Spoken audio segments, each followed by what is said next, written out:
first time here and you don't already know, I am yours truly, Rachel Marie. So anyway, today's topic is going to be something that people have been asking me over and over and over about, and I'm like, okay, I gotta hurry up and get this video out. So this is going to be my review on the recovery house that I stayed at, which was Kindness Recovery House. So before I go ahead and get into the content, I just want to ask you guys, if you haven't already subscribed, please subscribe to the channel, hit the bell notification so that way you are updated anytime I upload a video. And then also, if you could run over to IG and follow me on IG, I am Designer Rachel Marie, and the Designer Dolls LLC page is actually attached to my Designer Rachel Marie page as well. I'm trying to build both of those IGs up, so if you could help me by doing that, that would be awesome. So yeah, let me go ahead and probably just get right on into the content, because this is going to be one of those videos that I'm going to have to try to rush through because I don't want to make it too long for you guys. Okay. So, as you guys already know, I went for my second round with Duran.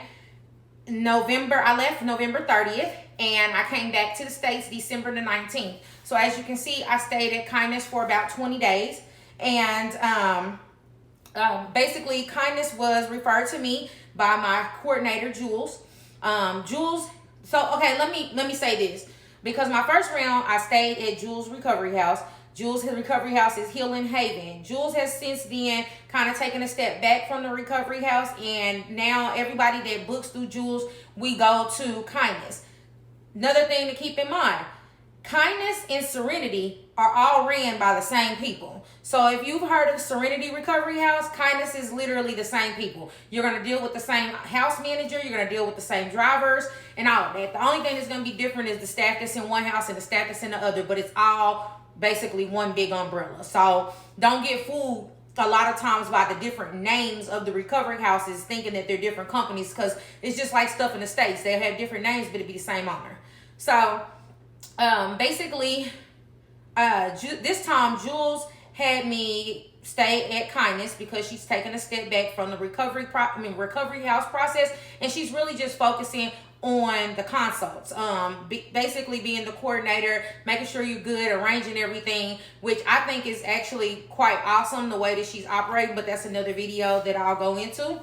So what I did, I made some notes on some key things that I wanted to touch bases on in this review. And these are the things that I want all of you ladies to think about when looking for a recovery house. So these are the main things that are going to matter, right? Okay, so I separated them: 1, staff; 2, food; 3, cleanliness, care, transportation, laundry, and massages. Okay, so I separated them out into sections, and then I'm just gonna kind of go in depth on each section to let you know how my experience was. If you don't want to listen to all the details, I will just say up front, I do recommend Kindness Recovery House. I definitely recommend them. If I was to return, I would return to them. So just in case you don't want to listen to my whole spiel, there is the information that you're looking for right there. Bam. So anyway, I'm going to start off by saying the house manager of the house, her name is Cece. Cece is a doll, and her husband is the driver. His name is Conrad. Okay. The massages were performed by a lady named Kimberly. There was another lady there. I forgot what her name was, but I got a story to tell y'all about that. But she wasn't there after we left. So first and foremost, let's get into staff. Okay, staff. So basically, I first want to set the expectation on how you treat people, right? So seeing that I've had multiple rounds of surgery, I have seen a lot of stuff, right? I've seen people come in and people be rude. I've seen people come in and treat people how they want to be treated. That's myself. And I've noticed that, people treat you kind of based off of how you treat them. Put it like that. What you dish, be prepared to receive back. So I'm saying all of this to say, yes, these people are providing you a service. Yes, you're paying them. But that does not give you the right to talk to people however you want to talk to people, be rude to people. That, you can't do that. Like, you're in another country, they're providing you a service. and like you're gonna treat them, you need to treat them with respect. You need to treat them with respect at all times, even in the moments where you're frustrated and you're in pain and things like that. It's not their fault. Remember, you signed up for this, not them. You signed up for this. They're here to take care of you. Be nice. I just wanted to say that off top because I did see when I was over there, a few girls come in and treat the people nasty. And once they came in and did that, it definitely took the motivation out of the staff to want to do things for them. So like, yeah, they would do, they would do the bare minimum, but they weren't giving the same quality of service that a person that with a good attitude and, wasn't being nasty would be. Like, it was just kind of like dry exchanges. Like, here's your food, there. Myself personally, I'm a friendly person, y'all. I'm super friendly. I'm super kind. I don't know what it is about my face or something, but people just, I don't know. They just, I don't know. It works. So whatever. So I ended up with a relationship with the staff to where we were laughing, we were joking, like we became cool, like we became friends. It was beautiful. It was really beautiful. I made a lot of friends with a couple girls that was there, which was awesome as well. And I do feel like the friends that I made this time, like they're gonna go into the rest of my life because like we have a lot of stuff in common. Yes, we're in different parts of the world, but like we've really formed a sisterhood, and I appreciate them. And I'm sure they appreciate what I bring to the equation as well. So anyway, let me get into this with the staff. So all the staff was kind. They treated me with respect. I also treated them with respect. They all had good senses of humor. A few of them were like my favorites because, it's just, how it just is with people. You end up with your favorites, people you click with a little bit better and so forth. Some of them could speak some English and some couldn't. But that's nothing Google Translate can't fix. And that's going to be a common thing when you go over there. It's going to be a lot of people that don't speak English, and you're going to have to use that Google Translate. So remember, make sure you got that downloaded before you touch it down, and make sure you know how to use it, because it is going to be a huge benefit to you have that Google Translate. So again, staff was great. Have no complaints with the staff. Food. All right. First note that I want to say about food.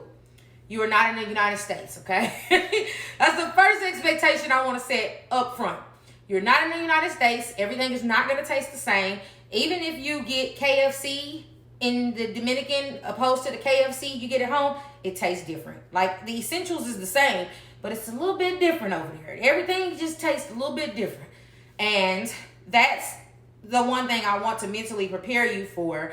I don't care how good the people try over there, there's still a difference in what we get in the States opposed to what they get. I actually feel like what they get might be a little bit more healthy, and that's why it tastes different to us, because they don't, like when they eat, they don't eat as bad as we eat here in the States.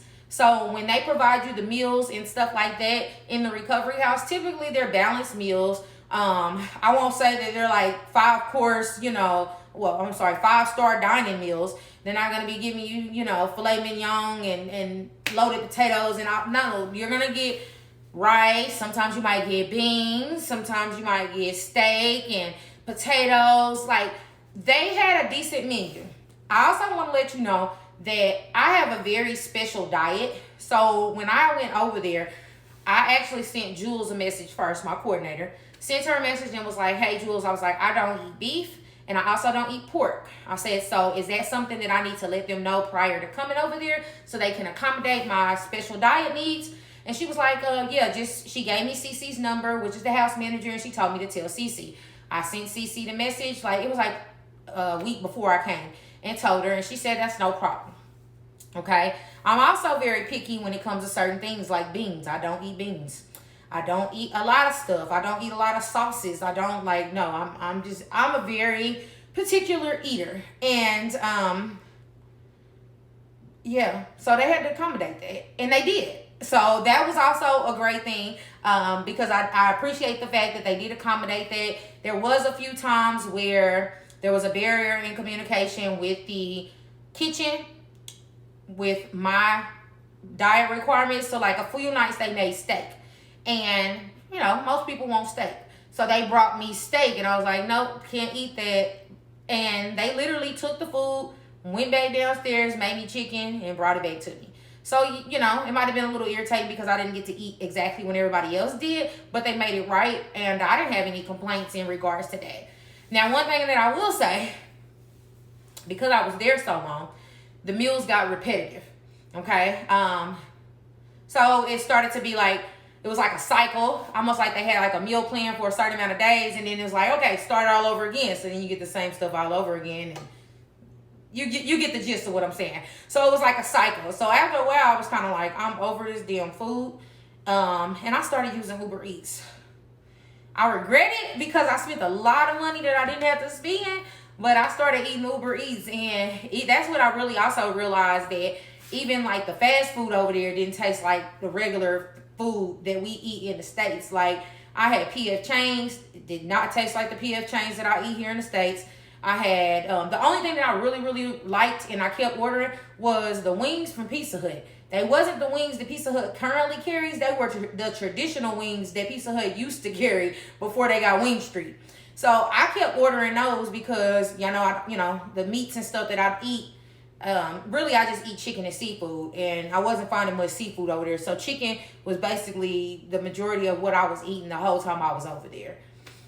So I would order that and like some breadsticks or something, and that would, you know, call me over.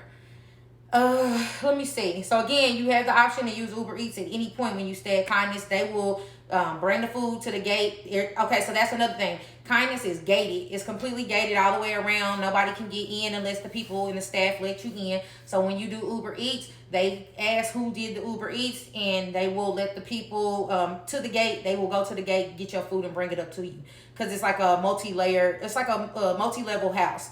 So, and all the rooms are on the second floor. So all the staff stays on like the first floor with the kitchen and the living area, and you can go down there and everything, but they bring the food up to you if you do Uber Eats.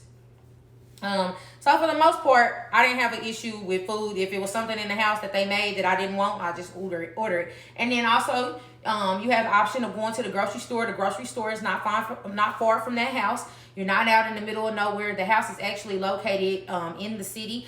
The first time that I was there, the house was kind of located a little further out. This house is not far from SIPLA or any of the clinics.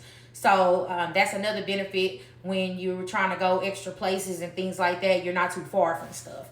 So I was able to go to the grocery store. They also, one night, me and the girls, they wanted to do tacos.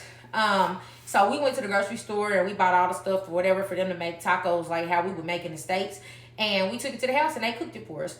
So again, like very, very flexible in that house. Very flexible, very patient, very understanding. Like they accommodated every little need that I had. Let me see here. Make sure I hit all my little bullet points because I wanted to make sure I didn't miss out on anything. Okay, so the cleanliness. I have no complaints with the cleanliness. They literally came in every day and cleaned the room. And I'm a super neat freak, so sometimes I can be a little anal, and a few times I actually had to tell them that I wanted certain things cleaned in the room because I was like, we spilled this or we dropped this. Can you come in here and clean this? And they would come in and do it. But they literally on routine. Every day you would wake up in the morning, they would serve breakfast. Once they served breakfast, then they would start taking the girls out for massages. One by one, it would be like a routine that all of us will go. You might go down for yours, and when you come up, then the next person goes down. And so they do the massage cycle. And at that time, when you do the massage cycle, you're going to take off your garment. You take off your garment and everything so that way they can wash it. They're going to wash the garment. They're also going to clean the rooms while we're doing massages. And so by the time everybody's done with their massages and they done went through all the girls, you got cleaned up. After your massage, you come and, if you can't wash yourself up at that point, then they'll wash you up, get you all clean, put you back in your garment. And then it's about lunchtime again. So it's kind of like you develop a little bit of a pattern and a routine once you're there. So, what was the point that I was proving? The cleanliness. So they came in every day and they cleaned the room within that process. That's kind of how it went every day. The room got clean. Your bed sheets and all that got clean. They made your bed, cleaned your linens. Floor was mopped. Bathroom was cleaned. All of that. Okay. So, next would be the care. So in regards to the care that they provided, when I first came back I wasn't able to do much of anything. I got an arm lift, so I had long incisions. My arms were swollen. I was scared to really move them. I wasn't like in excruciating pain, but I was more so afraid to move, thinking that I was gonna like bust a stitch or do something I wasn't supposed to. So I want to say for like my first week, if not my first week and a half, literally I was kind of having everything done for me. Everything, like putting on my compression leggings, my faja. Literally, I would just like kind of just stand there and they would do all the work. They do all the work. If I went and used the bathroom, I wasn't messed up to the point where I couldn't wipe myself, but I also couldn't clean up like the blood or anything like that on myself. I couldn't do. They washed me up each day. Like basically, I stood there and they gave me like a sponge type bath. Because I couldn't be like submerged in water, so they would literally wash all of this. The only thing she would have me wash is, of course, my private area. She'd give me the little soap and the rag, and I'd wash, and they did it like that. They put my creams on me, put the lotion on me, put me back in my faja. Like they literally did everything for me.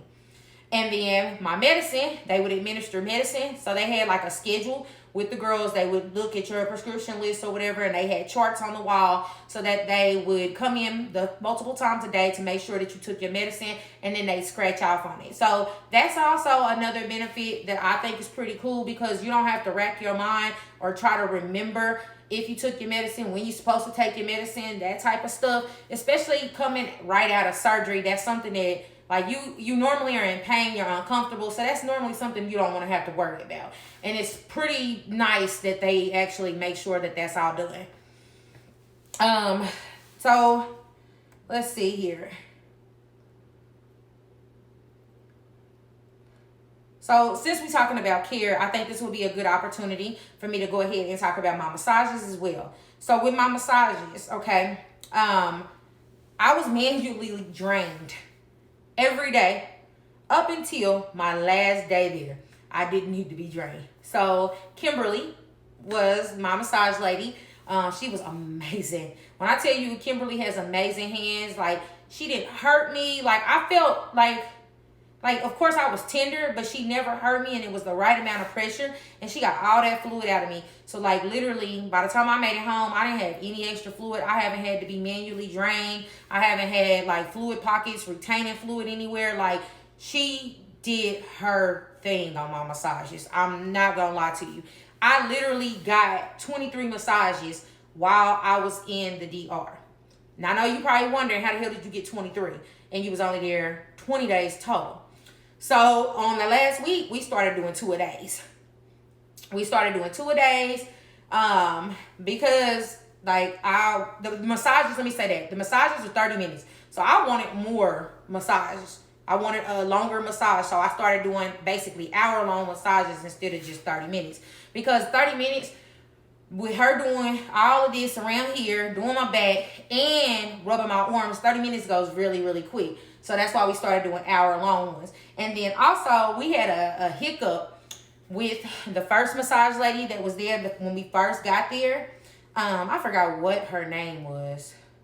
I don't even remember. But whatever, we all were getting massages, and she was doing a good job. Kimberly would come in on certain days of the week, and then this lady would come in on the other. And so all of the girls, we started to like communicate about, like, hey, we really like it when Kimberly massages, but when the other lady massages, like, it feels good and she's gentle, but she's not as aggressive. And so like we were swelling and we had the fluid. Like for example, the other lady had tried to drain me, and she couldn't figure out how to drain me. Like she poked me, but she couldn't get nothing out. So she was just like, no, nothing's there. So then the next day, Kimberly came in and she was like, oh, you got fluid, mommy. And she poked it, got it right out. And I told her, I'm like, well, the lady tried to do it yesterday, and she said it wasn't nothing in there, it wouldn't come out. So she was just like, whatever. So we all discussed amongst the ladies in the house how we felt about the massages together. And so we decided to go to Cece, the house manager, to express our concerns. Not that we wanted to get the lady in trouble or anything like that, but we were just favoring getting our massages done by Kimberly opposed to getting them done by the other lady, because we felt like we were getting a better quality massage. So when we told Cece about it, Cece asked all the other girls in the house, and everybody felt the same way. So sad, we didn't want him to do this, but Cece let the lady go. And then Kimberly basically came in every single day and did everybody's massage. So basically at that point, Cece was saying that she was going to keep Kimberly doing everybody's massage and then eventually get somebody else in there to be trained by Kimberly so that they would give the same quality massage that Kimberly gives. So, like I said, we felt horrible afterwards. We was like, dang, we got this lady fired. But at the same time, we wasn't getting what the hell we was paying for because we was only getting good massages when Kimberly did it. So another thing that was really, really kind of Cece is even though we received those massages through the other lady, she gave us credit back for those massages. So she gave us credit back for those massages and basically just had Kimberly double up on our massages so that we would basically replace the ones that we got with the other lady that weren't as effective. So we basically ended up getting extra free massages because of that. So it really worked out. Transportation. So transportation was done by Cece's husband, Conrad. They are like the sweetest people, honestly. They're so cool. They're so laid back. They're down to earth. Their kids actually live in the States. So their kids live in the States. They speak perfect English. So you don't have any problem communicating with them. So I thought that was really neat when it comes to transportation because the last time I was there with transportation, I had, why can't I think? Jose. Jose was amazing as well. Jose spoke English. But if you get in a car with like Uber drivers and things like that, they don't speak English all the time. So then you're trying to like translate where you're trying to go. And it just makes it so perfect when you've got somebody that speaks English and y'all can figure it out. Where you're trying to go, what you're trying to do, all of that. So Conrad took us mostly all places unless there was like a conflict with the girls' schedules. So like, for example, every night, the nurses would come around to everybody's room and they would ask who has a doctor's appointment, who has surgery, who has this, what do you need to do tomorrow? So they would write all of this stuff down. Each girl, they ask. So they write it all down and then they give the information to Conrad, and from there, Conrad figures out how he's going to maneuver everything. So if there, for example, is a conflict, then he might send a driver to come and get whatever girl her schedule is conflicting. You know what I mean? Because like some girls might have to be at the clinic at 9, some might have to be there at 9:30, or you might have two of them that got to be there at 9. And so you can't do it all at once. So then he might send these girls this way and then send these girls that way and make it work. But it was very rare that I had a different driver. Like, as a matter of fact, I had a different driver on my way back home from the airport. And that was because my flight literally left out at like 6 a.m. So the driver had to come get me at like 4 a.m. And, Conrad didn't get up that early to come get me. They sent another driver to send me back, which wasn't a problem. That driver actually spoke English. I tipped him and everything was great. So transportation, you won't have an issue with that. Another thing that I thought was super neat, the last time that I was there, when I had to like do different stuff, like I went to go to like the Fajas and look at, Faja shop. Conrad took all the girls in the house. Like it was literally like, how many of us was it? It was at least like 7 of us. We all hopped in the minivan. We all went to the Faja shop. We all got fitted and did our Fajas and shopped and everything. He didn't charge us an extra fee to take us to do all of that. Like, he didn't nickel and dime us in that regard. Like, he took us to the Faja shop. We got all our Fajas done at once. And then also, when I was there, after my Faja started to shrink and some of my swelling was going down and my Faja needed to be resized, he didn't even make us go do it. We would literally just give him the Faja and he would go and take care of it and then bring it back to us the next day. So that was so stress-free because we didn't have to handle any of that. We didn't have to hop in the car. We didn't have to do none of that. We literally just gave him the Faja. He got it sized. And I think each time we got it sized, it was like $20 for them to size the Faja down. And I think I got mine done. I think I did mine once before I left. But I did multiple Fajas. So I had to do like one and wear the other one and then send that one and then, do it like that. So that worked. Laundry, I don't know if I mentioned that. The laundry, they do the laundry every day. The laundry gets done every day within the routine, the getting ready routine in the morning. And then if you did mess up any of your garments throughout the day, they would go ahead and wash those per request. You just have to ask. There was a buzzer in the room. Anytime we needed anything, buzz, boom. We had Netflix in the room. There was Wi-Fi provided. I mean, it wasn't like any cable TV. So, I mean, you got Netflix or whatever. And other than that, like, I mean, honestly, everything that I needed was provided there for me. And I also ended up getting additional services as well that I was helped with. I ended up getting lip fillers while I was there. And then here goes the story with that. Well, matter of fact, I'm going to save that story. I'm going to save it for a separate video because this video's already gotten pretty long. So I'll save that story. But I will say this. The extra services that I ended up needing, they brought the lady in that does the microblading. My surgery sister got her eyebrows microbladed.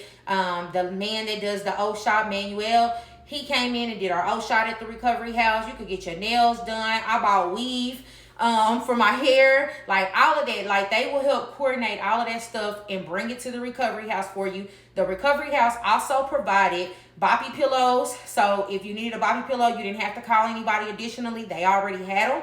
I also bought additional arm sleeves from my recovery house. They had the Tacasso powder. They had the Thumbrio cream. Like, they had a lot of the products that you needed already there. So it took a lot of the stress of having to go to the clinic or go to the store and do all of these things because they already had it in-house for you. And it made it so simple. And they didn't overcharge you for these products. So that was another neat thing that I enjoyed about it, because it wasn't like they gouged the prices just for the convenience. Also, supplies. What I liked about this recovery house as well, you didn't have to provide all your supplies. I overbought supplies, and I'm going to do a video on the supplies that I bought, because I was under the impression I needed to have all my supplies like I did my first round. And when I got there, I found out I didn't. So they provided chuck pads. They provided the gauze. They provided the medical tape. They also provided the iodine and stuff like that to clean your incisions. They had all of that stuff already. The only thing you really needed to do was like the pads. But again, I'll do another video talking about supplies because I don't want to cross too many topics. I try to stay on target with these videos so that way we not just like all over the damn place and I'm just giving y'all scattered information. So basically, just to recap this video, do I recommend Kindness Recovery House? Yes, it's a go for me. They were a great recovery house. They took care of all my needs. If I was to return, yes, I would return to Kindness Recovery House. If you guys need information on how to get in touch with Kindness Recovery House or on how to get in touch with Jules to coordinate a surgery for you, like I said, if you go through Jules, she's going to already work with Kindness for you and get you set up. But if you don't want to work with, of course, Jules, and you just want to work with Kindness, just let me know. I can get you information for both people. So, and you know, it just all depends on what you want to do. I don't like to tell people to do anything any one way. You can do it however you want to do it. I just like to give you guys how I did things. So, another thing that I'm going to do before I get out of here, I'll do a quick spin because I know a lot of people, sorry, my arm sleeve is sliding. A lot of people told me, like, on my previous videos, I didn't show you guys my results enough. So this time I want to make sure that I'm doing so. As you see right now, I am literally 3 months post-op now. My hips, I'm happy with. My hips is there, y'all. I got my waist trainer on. And right now, I do not have my faja on, y'all. All I have is this waist trainer I got from Trevito on. And it's holding me in. And I got a foam in the front. So I got a foam because those buttons, I don't know what it is. They be on my skin and irritating. And I got my arm sleeves on. I got my arm compression sleeves on because I plan on going to the gym. So anyway, let's see. Maybe I'll stand back here. So, got my leggings. And then, there's that. Arms out. Side view. Oh, well. And this, like I said, is this waist trainer. I do not have my file. Sorry, yeah, the video cut out. So this is the side view. Remember, I do not have the faja on. You can see from here. And there. So yeah, I'm, again, very happy, satisfied with my results. Like I said, I'm still compressing. I'm actually been putting my faja, well, I just started this, putting my faja on and then waist training on the top of it. But I'm going to talk about that in another video too. Like I said, these are the arm sleeves that I received from Duran's office. I actually took those in as well. So as I got smaller, I've taken in all my stuff, basically. My faja's been taken in like 3 times. My arm sleeves have been taken in. Everything then been taken in. And so like now, when I put my arm sleeves on, it'll make the bottom part of my arm swell because this part is so tight and compressing that kind of like the swelling goes down. I still swell. If I come out of stuff for a while, I'm swollen. I can swell anywhere from like 2 to 3 inches because I'm very anal about measuring and stuff like that. So like literally I can swell anywhere from like 2 to 4 inches depending on how long I've been out of my faja. So I normally don't try to stay out of my faja, and like I said, right now I'm out of it because I do plan to go to the gym, and then I'll get back in it after the gym and all of that. But that's it. So anyway, guys, thank you for tuning in to this episode. I will bring you some more content later. And again, if you have not subscribed, please subscribe and hit the like button so that way this video can get some, you know, some little circulation going across the net. And thank you guys so much as usual. I love you guys. Bye. Every single day